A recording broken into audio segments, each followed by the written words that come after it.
It was a 60-minute pit stop to conclude the 2025 GT4 Winter Series, and it was a side-by-side start. Joachim Bolting with a very positive start to the race from the second row of the grid. He was alongside Tom Leben fighting for the race lead, but he went straight over the runoff area there at turn number 2. And that ultimately would come back to haunt him. He'd receive a penalty for that later on in the race. It was Leben that led from Charlie Hart in the early stages of the race. Enrico Ferderer was coming to play as well. The top 3 in the championship, the top 3 in the early race battles, with Maximilian Schreier just behind for good measure. Charlie Robertson was working his way through the order in the Century Motorsport BMW M4 GT4 Evo, the invitational spec car, having a good fight here with Daniel Blickler, who soon gave way. Badouin Detu was his next target. Get past him as well. Daniel Drexel made his way past Joachim Bolting, and that rather opened the dam. Unfortunately, Joachim losing 3 spots in one go, down to 8th from 5th in that one shot. Then the number 17 Pro Sport Aston Martin started to get involved with some of the battling as well. The car driven by Abe, I should say, in the first phase, or the second phase of the race. Roman Fellner-Feldegg was in the car early on.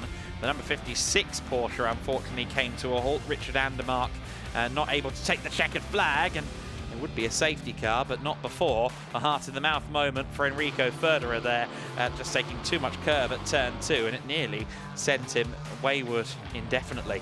Florian Bauer was defending the Pro-Am lead up against Bruno Pereira from Araujo Competição, and that was the moment for Joachim Bolting. A tag from Fellner-Feldegg, and then a second for good measure, and arguably it was because of the dirty tyres on the 17 car after Joachim leant slightly on the Aston Martin on the run down to turn 5. Lots of exciting racing all throughout the field, and then of course the safety car came out. The pit window would therefore be delayed ever so slightly.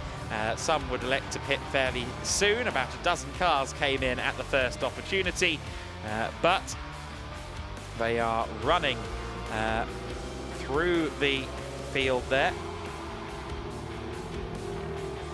This is the number 14 car having a pit stop. All of the Resoon cars came in pretty much as one.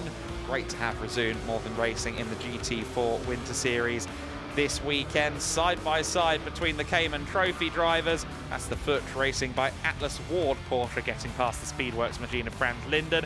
Manuel Lauck had taken over the 99 Cayman, and unfortunately, he was tagged into a spin on just his second lap at the wheel of the car that had been leading in Pro-Am. Unfortunately for Pro Sport Racing, it wasn't the first time the front end of that Aston received a hit. Now, the safety car came back out, and so did Callum Davis. However, there was a red light on at the end of the pits, and that would drop the number 812 from first through to 14th. Rally Crossing, meanwhile, was the machine from W&S Motorsport, the number 31. They were racing all through the field. This was Phil Keane making up positions fairly promptly.